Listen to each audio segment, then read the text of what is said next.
Направи латина мейкъп. Айде, това е втора част, в която продължаваме латината. Ако не сте гледали едно, върнете се, ама после.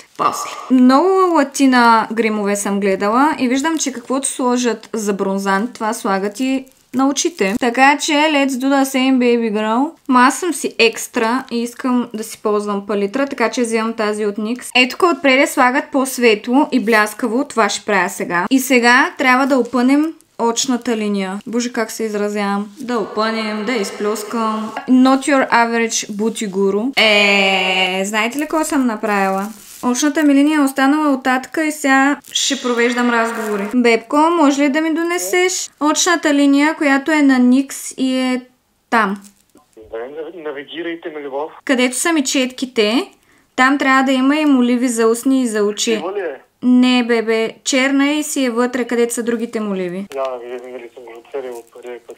Да видим, аз мъжа на бюти гуруто ли съм или не съм. Няма по-добър. Мъжа на бюти гуруто си ти. На бути гуруто, не на бюти. Айде да я опънем сега.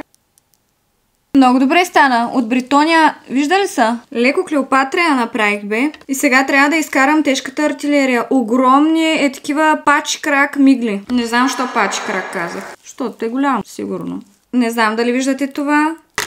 Но това е скандално. Да сложа тия караконджули. Маля, те очите ми заминаха. Ти не мога да видиш. Не мога да ги видиш. Той беше. Останаха само устните, затова слагам на NYX Lingerie. Цвят имаш ли? Turn on. Няма какво да кажа. И малко коректор в средата на устните.